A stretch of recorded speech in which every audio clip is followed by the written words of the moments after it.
Vamos orar então?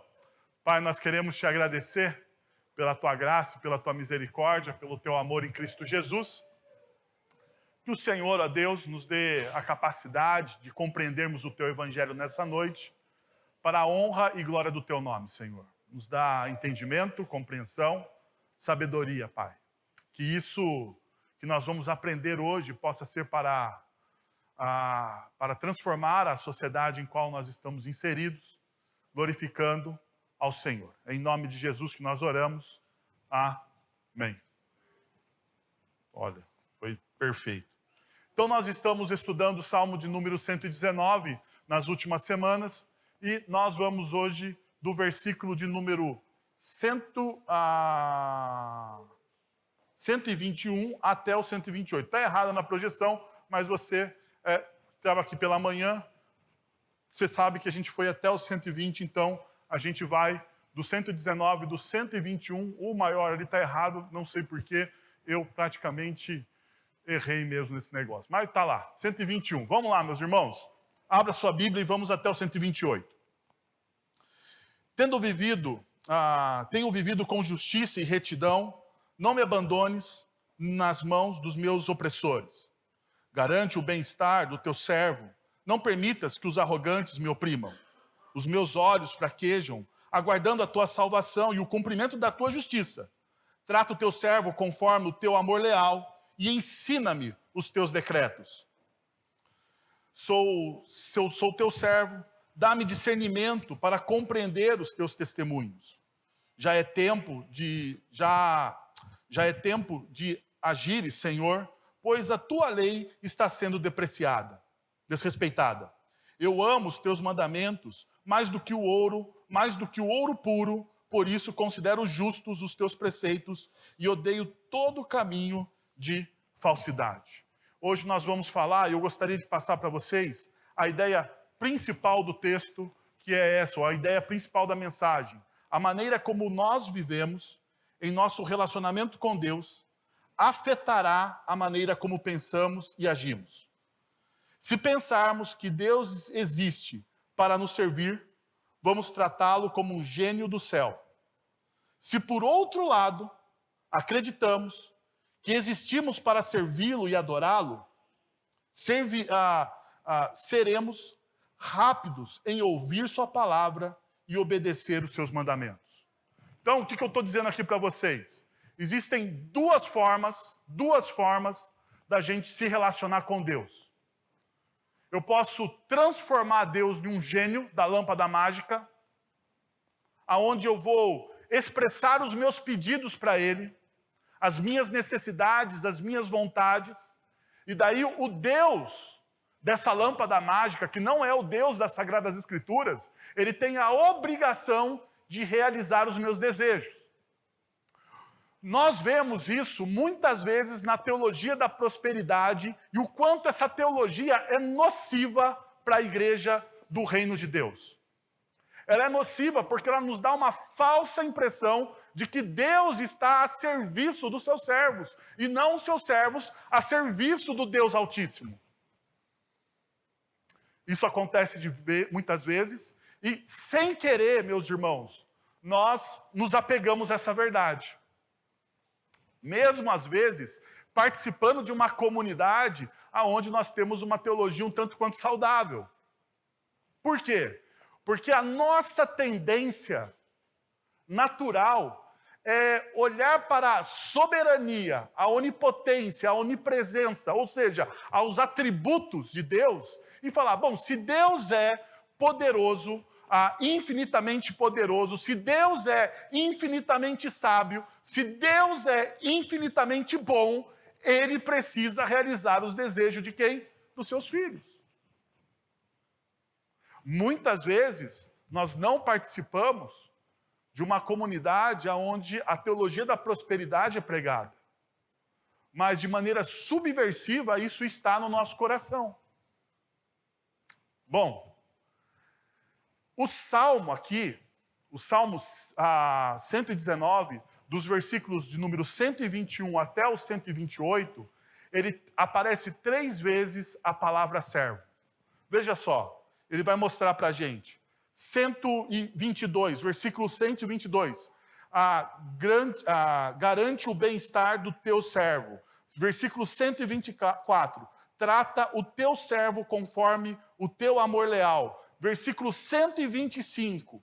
Sou teu servo. E aqui perceba, o salmista, ele dá a sua identidade aqui. Ele fala, o que eu sou? Eu sou o teu servo. Dá-me o quê? Discernimento. Agora, uma coisa que a gente precisa delimitar dentro da nossa teologia é o seguinte: a identidade da pessoa que cultiva um relacionamento com Deus está baseada, está alicerçada em ser discípulo ou em ser servo? E aí? Qual que você prefere? Você fala assim, eu quero ser um discípulo ou eu quero ser um servo? A nossa tendência, a tendência do nosso coração é buscar aquilo que é menos agressivo a nós. E na nossa cultura, aonde ser servo de alguém é altamente agressivo, servir a alguém mostra-se que você está por baixo, porque a nossa cultura pós-moderna é a cultura dos fortes. Ser servo é altamente agressivo. Então a gente vai buscar o quê? Uma palavra que seja mais palatável à nossa vivência, à nossa convivência. Então nós olhamos e falamos assim, não, entre servo e discípulo eu sou o quê? Eu sou discípulo. Mas veja, o Mike Gorin, no seu livro, ele vai dizer o seguinte, olha só, no judaísmo o discipulado é somente um meio para o fim de também tornar-se rabino. À medida que o discipulado de um rabino, à medida que um discípulo de um rabino aprende a doutrina e domina a Torá, ele se prepara para o momento em que ele mesmo se tornará mestre. O discípulo de Jesus, no entanto, jamais se forma para tornar-se rabino. Então, deixa eu te dar uma notícia para você. Na escola de Cristo, não existe mestres. Na escola de Cristo, só existe um único mestre.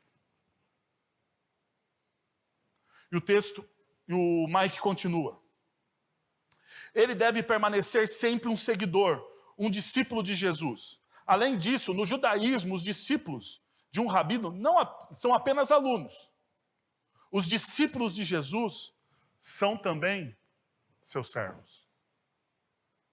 E daí, o Mike, no seu livro, diz o seguinte, não apenas beneficiando-se intelectualmente do ensino, do discernimento e discernimento formidáveis de seu rabino, mas sujeitando-se à sua autoridade e obedecendo-lhe como seu servo, como a seu senhor.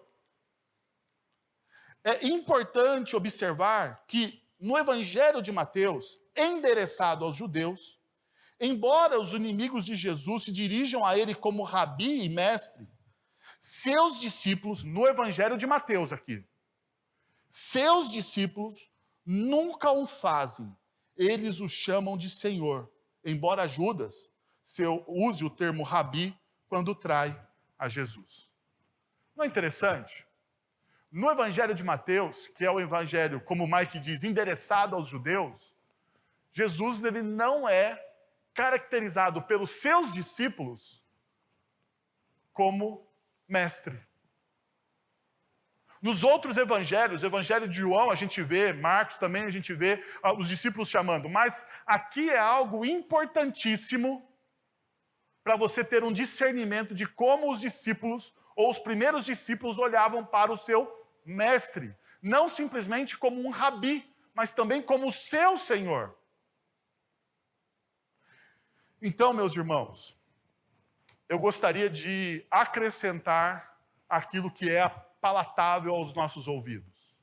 Nós somos discípulos servos.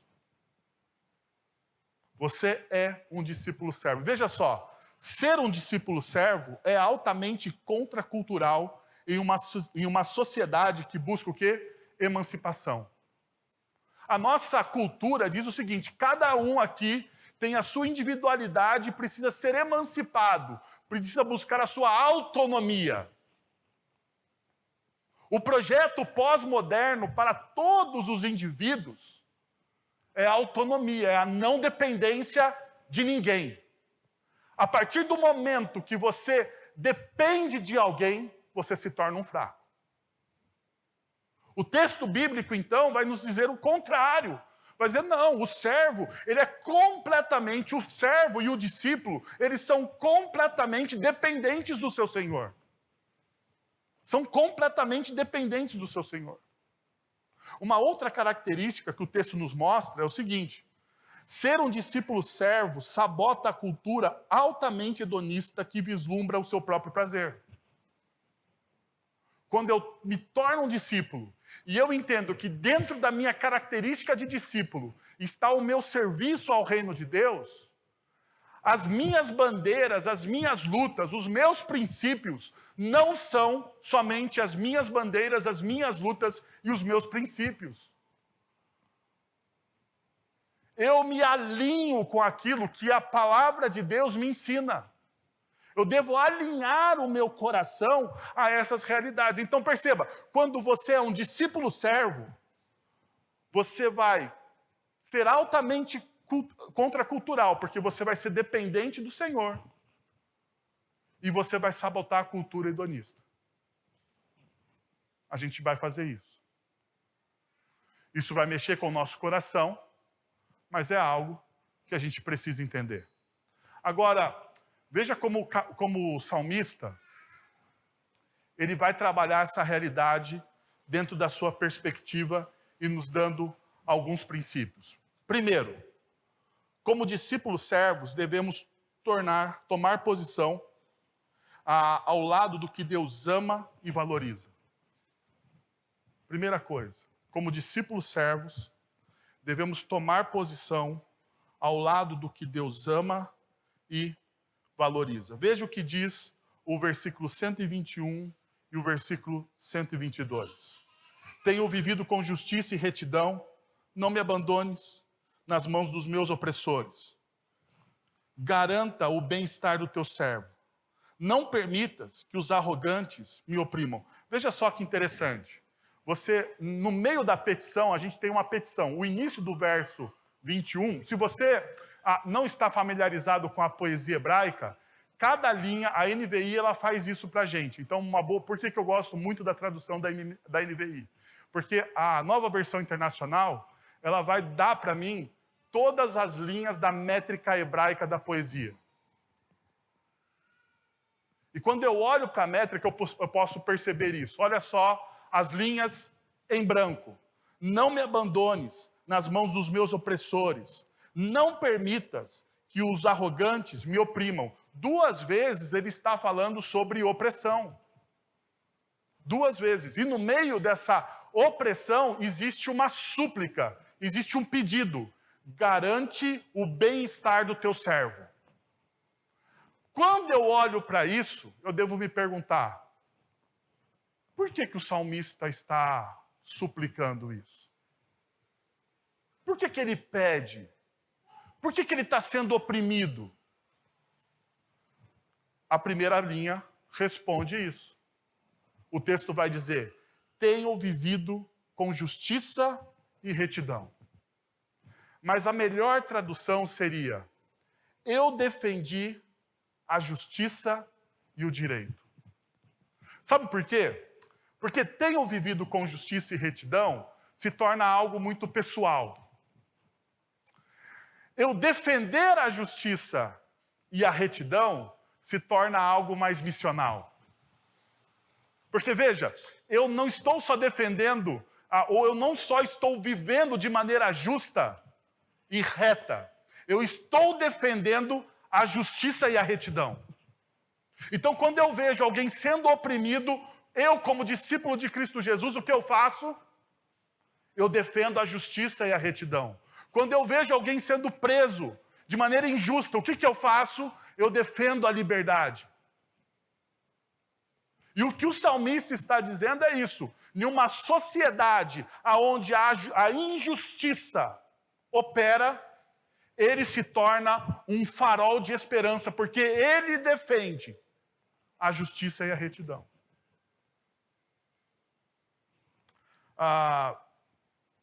Veja, como a palavra de Deus nos guia, como a palavra de Deus como nosso guia, nosso GPS, o discípulo servo tem o dever de defender a justiça e a retidão e lutar contra tudo aquilo que é de todo tipo de injustiça e mal. Isso a gente vai ver nos textos, por exemplo, de Deuteronômio, capítulo 10.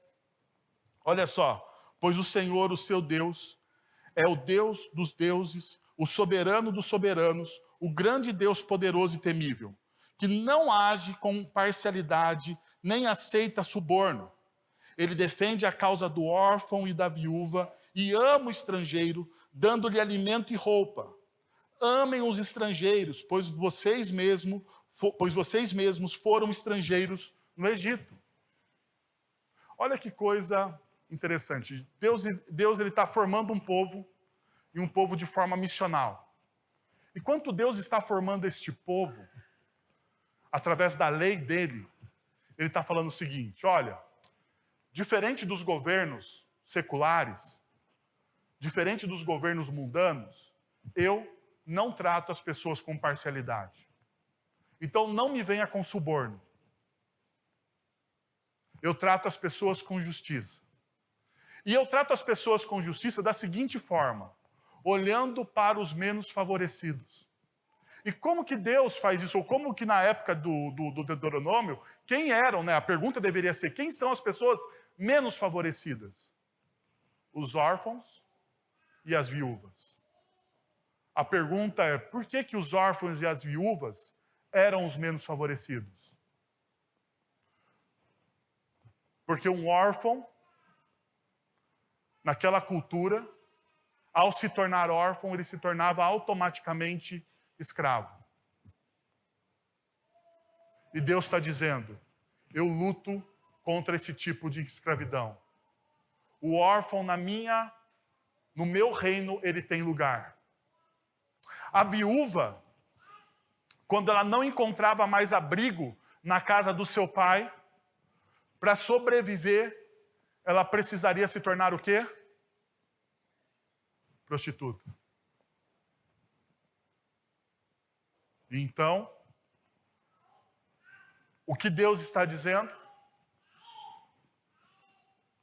No meu reino não existe esse tipo de coisa.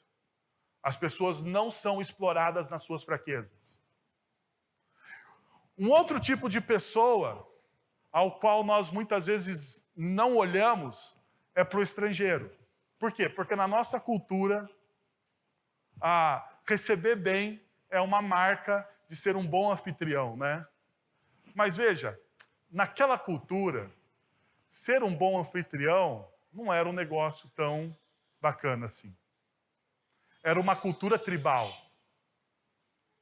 E você, ao acolher alguém, ao colocar alguém para dentro da sua tribo, você automaticamente estava fazendo o quê? Criando miscigenação. E o texto bíblico está mostrando para a gente uma coisa. Olha, os estrangeiros, aqueles que não são iguais a vocês, têm lugar no meu reino. Vem para a nossa época. Quem não pensa igual a você tem lugar na sua mesa?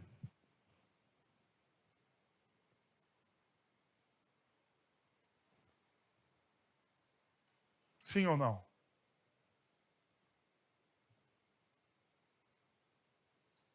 Quem não pensa igual a você tem lugar na sua mesa?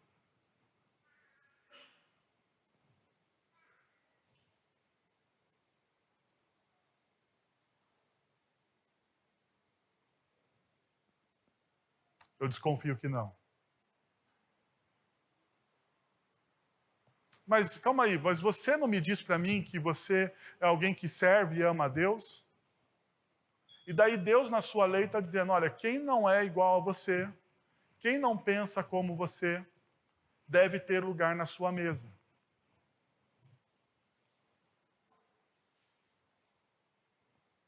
Mas a gente ignora essa realidade. A gente não gosta dessa realidade. Porque nós gostamos de pessoas que pensam igual. Nós gostamos de pessoas, e aqui eu vou entrar nisso até a época da eleição, porque eu vou manter a nossa comunidade unida. Nós gostamos de pessoas que votem nas mesmas pessoas. Nós gostamos. Nós transformamos e nós demonizamos alguém pela forma com que a pessoa pensa. E não ao Deus a quem essa pessoa serve. Porque ideologia é diferente de espiritualidade. É diferente de espiritualidade. Ideologia, seja ela capitalista, seja ela conservadora, seja ela marxista, seja ela social-democrata, social não democrata, seja qual for ideologia, nenhuma dessas ideologias feita por homens se compara à ética do reino de Deus. E que o une o povo de Deus não são as ideologias políticas. O que une o povo de Deus é o sangue da cruz de Cristo Jesus. São os vínculos da cruz.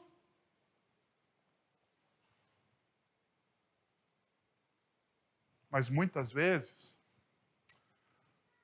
nós preferimos as ideologias. E daí você vem me dizer que nós nos submetemos à palavra de Deus? Não me engane. De bobo eu só tenho a cara.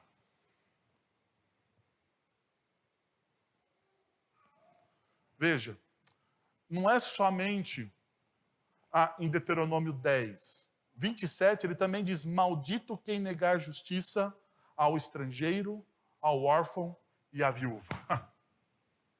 Maldito. Eu não pus aqui, mas no final do texto diz assim, e que o povo diga o quê? Amém. Ou seja, que diga assim seja, maldito aquele que não trata aquele que pensa de maneira diferente com justiça. E aqui está um dos nossos problemas de novo. Então pensa o seguinte, o que Deus está falando?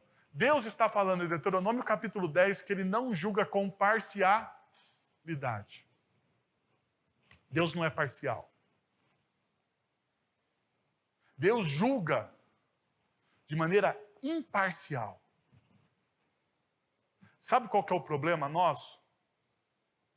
Nós muitas vezes nos colocamos no lugar de Deus e fazemos do nosso julgamento parcial o julgamento de Deus. Porque quando Deus julga você, Deus está indo no recôndito dos mais obscuros do seu coração. Deus, quando julga você, Ele não está julgando você pelas suas aparências. Quando Deus está julgando você, Ele está julgando você e deixando você nu. Sem as suas máscaras. Quando Deus julga você, Ele julga você de maneira completa. Então veja, como que eu e você julgamos as pessoas, como eu e você atribuímos juízos à pessoa? De maneira parcial. Nós muitas vezes colocamos intenção no que a pessoa disse, sem perguntar se a pessoa teve aquela intenção. Esses dias eu estava conversando com o pastor Guilherme sobre comunicação. E a gente estava falando um pouco sobre como nós nos comunicamos. E ele me falou assim, é difícil a comunicação. E eu falo, não, realmente, a comunicação é difícil. Por quê? Porque quando você comunica algo a alguém, você precisa certificar de que aquela pessoa ela entendeu o que você comunicou. Não é verdade? Pergunta, nós fazemos isso? nós não fazemos. Ou quando você ouve alguém, você precisa perguntar se o que a pessoa disse era aquilo que ela queria dizer, porque nem sempre as pessoas sabem se comunicar. Pergunta, nós fazemos isso? E daí você ouve com todos os seus filtros, com todas as suas histórias, com toda a sua ideologia, sem nenhuma misericórdia, e você faz o quê? Você rotula aquela pessoa, você carimba aquela pessoa. E o texto está dizendo, não faça isso. Você precisa ser imparcial. Você precisa olhar para a pessoa. E sabe por que o texto bíblico me ensina isso? Porque cada pessoa é feita à imagem e semelhança de Deus. Então deixa eu dar um viés para você aqui. Sabe aquela pessoa que você não gosta politicamente? Sabe aquele cara que você fala assim, nesse eu não voto? Deixa eu te dar uma notícia que talvez o seu coração não saiba. Deus fez aquela pessoa à imagem e semelhança dele. Você goste ou não. É confortável isso para você? Não. Sabe por quê? Porque se você amaldiçoar o Senhor da obra, quem você está amaldiçoando? Se você se você amaldiçoar a obra, você está amaldiçoando quem? Automaticamente. Vamos, vocês são mais inteligentes do que eu. Senhor da obra. Por isso que no Sermão do Monte, quando Jesus está explicando como que uma pessoa mata a outra, ele diz o seguinte, se alguém chegar e disser haká, que é uma expressão em hebraico ou aramaico, que você tem que tirar, sabe, desculpa aqui, mas o catarro da garganta para falar de tão forte que você fala, porque você quer expulsar aquilo de você. Jesus está dizendo que você já matou aquela pessoa. Você já cometeu o quê? Homicídio. Perceberam? Agora, veja uma outra coisa. Então, a primeira coisa que eu gostaria de lembrar a vocês, como discípulos servos, devemos tomar posição ao lado do que Deus ama e valoriza. E o que Deus mais ama e valoriza, meus irmãos? Na sua criação. O que Deus mais ama e valoriza na sua criação são os seres humanos. Porque Cristo Jesus, ele morreu por mim e por você. Então, tome uma posição ao lado daquilo que Deus mais ama e valoriza. Segundo ponto que eu gostaria de conversar com vocês é esse. O discípulo servo sabe pelas Escrituras e pela experiência que Deus não é indiferente e despreocupado.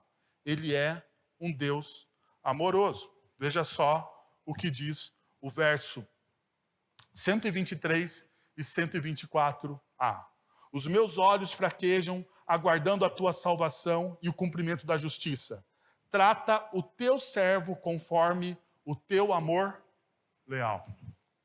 Trata o teu servo com o teu amor leal. Agora veja, os meus olhos fraquejam, aguardando a tua salvação. A expressão aqui denota que, embora não houvesse qualquer perspectiva do fim de suas calamidades e o desespero se apresentasse de todos os lados, ele lutava contra a tentação a ponto de desfalecer sua alma. E aqui nós entramos então na doutrina da santificação. O que o salmista está dizendo? Do que depender de mim, apesar das minhas falhas, as minhas falhas, as minhas idiosincrasias, os meus problemas no meu coração, aquilo que eu não consigo abraçar da palavra de Deus, não serve como desculpa para eu não ter um compromisso com o Senhor. É isso que o salmista está dizendo aqui. Porque muitas vezes eu e você criamos desculpas para o nosso compromisso para com Deus. Ah, eu não consigo. Ah, eu não tento. Ah, eu não sei. Ah, eu não faço. Não, é muito pesado. O que o salmista está dizendo assim, olha, apesar de todas as minhas debilidades, apesar de todas as minhas falhas, eu vou me esforçar, no que depender de mim, eu vou me esforçar pelo meu compromisso para com Deus. Eu reconheço, e a gente já passou pelo Salmo 119, várias vezes, com várias confissões do salmista dizendo, eu sou uma pessoa falha, eu necessito da graça de Deus, eu necessito da misericórdia de Deus. Mas quando ele começa o versículo 123, ele está dizendo isso. Apesar de todas as minhas falhas, eu não vou criar desculpas para servir o meu Deus. Deixa eu te fazer uma pergunta. Você tem criado desculpas para servir a Deus? Deixa eu entrar um pouco mais no seu coração. Existem alguns pecados que você não consegue abrir mão deles? E você usa esse pecado como desculpa para você não se envolver com o reino de Deus. Se isso está acontecendo, hoje você está sendo advertido. Isso não pode ser uma desculpa. Por quê? Veja só o que o salmista vai falar. Você deve me tratar. Ele pede, olha o que ele pede no verso 124. Trata o teu servo conforme o quê? O teu amor leal. A palavra aqui é reshed, que é uma fidelidade. Na verdade, esse amor leal, ele está falando de fidelidade. Ela não se estrutura no desempenho do salmista, mas na soberania e na imutabilidade de Deus. Ou seja, o que o salmista está dizendo? O salmista está dizendo assim, eu vou me esforçar, mas eu sei que eu sou falho. Então, Senhor, não me trata conforme o meu esforço, porque eu sei que no meu esforço existe o quê? Falhas. Me trata conforme a tua fidelidade, conforme o teu amor, que é soberano. Então perceba o equilíbrio aqui, porque ele não vai se tornar um legalista. Porque veja, se eu colocar toda a minha esperança na minha resposta positiva a Deus, eu vou me frustrar. Eu vou me tornar alguém que vai se tornar altamente religioso. E como alguém altamente religioso, de duas uma, eu vou afastar pessoas de mim, porque eu vou me tornar realmente uma pessoa insuportável, porque eu me torno um religioso, e todo religioso, ele é insuportável, porque ele acaba julgando as pessoas. Ou eu vou me tornar, e consequentemente eu posso me tornar também as duas pessoas, eu vou me tornar um hipócrita. Eu não vou ser íntegro. Eu vou viver de fachada. E o texto bíblico está dizendo não. Você precisa fazer tudo como se dependesse de Deus, mas você precisa viver na dependência de Deus. Você precisa fazer tudo como se dependesse de você, mas você precisa viver na dependência de Deus.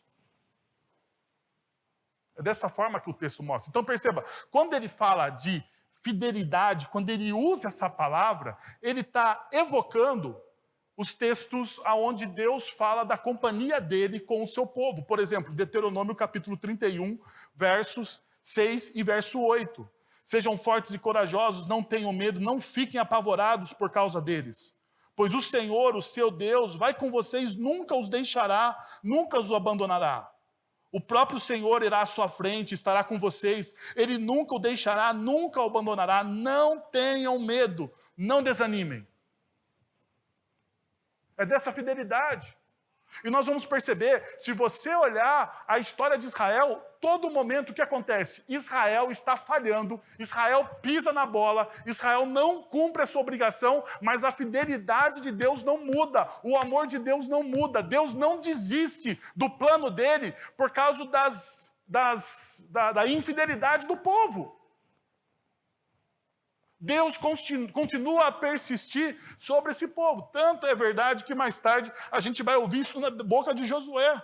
Ninguém conseguirá resistir a vocês todos os dias de sua vida. Assim como estive com Moisés, estarei com vocês, nunca os deixarei, nunca o deixarei, nunca abandonarei. Eu não vou te deixar, eu não vou te abandonar. Da mesma forma, nós ouvimos isso de Jesus no versículo 20 de Mateus 28. Eu estarei sempre com vocês até o fim dos tempos. Eu estarei com a comunidade de discípulos até os fins dos tempos. Isso é fidelidade. Se você olha para a história da igreja, a gente vai perceber todos os erros que a igreja de Cristo cometeu na história. Nós vamos perceber esses erros. No entanto, nós continuamos sendo ainda assim o povo eleito de Deus. Deus continua nos amando, Deus continua cuidando da gente. Por quê? Porque o amor dele não é baseado na minha performance, mas na fidelidade dele. Agora veja, por último, um discípulo servo que ama seu mestre quer pensar como seu mestre. Ele quer ver a vida como seu mestre vê a vida.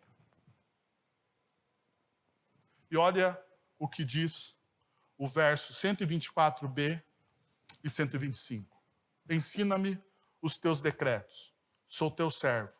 Dá-me discernimento para compreender os teus testemunhos. E o texto bíblico, veja, se você prestou atenção, nós vamos ter aqui os 3 verbos: ensinar, discernir e conhecer. Formam uma progressão. O mestre divino acompanha seu ensinamento com inspiração, dá a você o dom do discernimento e da compreensão das coisas, e o estado resultante é o conhecimento, a verdade aprendida e aplicada. Então, se você pega os 3 verbos aqui em seguida, você vê que Deus está trabalhando o tempo todo na vida dos seus discípulos. Está formando o quê? Aquilo que muitas vezes você vê eu falar aqui, cosmovisão. Te dando uma lente nova, a lente como o reino de Deus se manifesta. Você precisa ver as coisas não a partir da visão secular que nós temos das coisas, mas nós precisamos ter uma cosmovisão, algo vindo e visto a partir do reino de Deus. E é o que o Senhor está mostrando aqui. Agora veja. Então, existem 2 princípios aqui. Primeiro, conhecer os decretos de Deus não é meramente teórico ou cerebral. Não pode ser. É um conhecimento de coração e de alma, e da alma. Um conhecimento aprendido, amado e obedecido. Então, esse conhecimento, ele passa do teórico. Esse ensinar, ele leva à compreensão, que leva ao conhecimento experiencial, que faz com que vivamos e que o que sabemos e acreditamos. Ou seja, você passa a viver aquilo de maneira tão real na sua vida que a fé sai do papel. Agora, qual é um dos grandes problemas de uma comunidade cristã? É a fé não sair do papel. É a gente vir domingo após domingo, ouvir o evangelho, aprender algo e isso não surtir efeito na vida. Não te impulsionar para a missão. Não transformar o seu casamento, não transformar você em um empreendedor, em um empregado, em um professor, ou a área que você trabalha, não transformar você em alguém melhor. Mas não alguém melhor baseado no conhecimento coach, não, alguém melhor para a glória de Deus. Porque quando as pessoas olharem para você, elas vão falar assim: uau, o que aconteceu na sua vida? Você foi transformado pelo quê? E você vai poder dizer: eu fui transformado pela graça de Deus.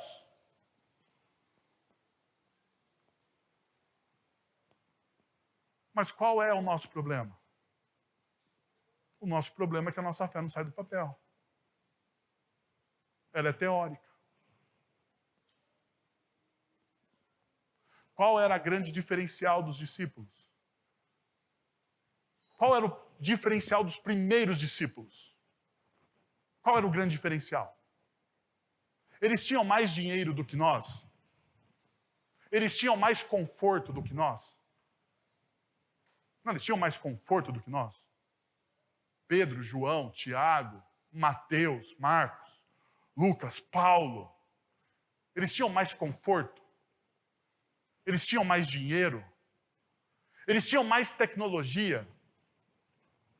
Qual era o diferencial daqueles homens e mulheres? Não era teórico.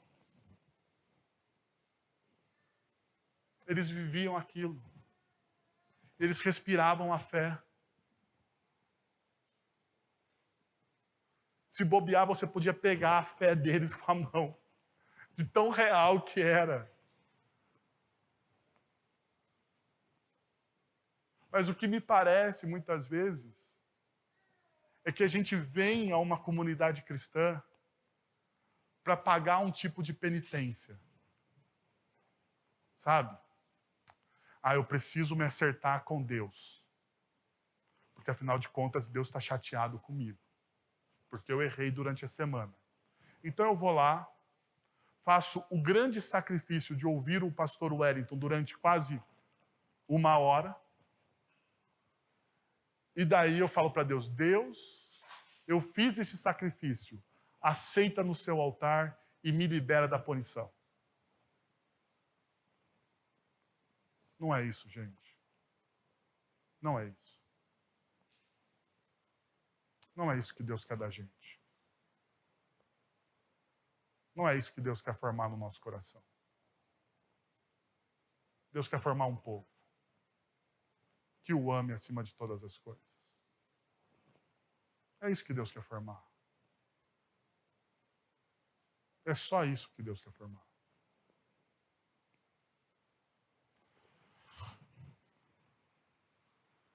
Para você refletir e praticar.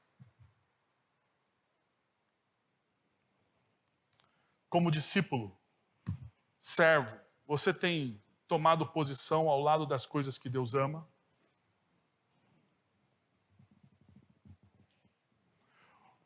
Não me venha com a conversa de que você não sabe o que Deus ama.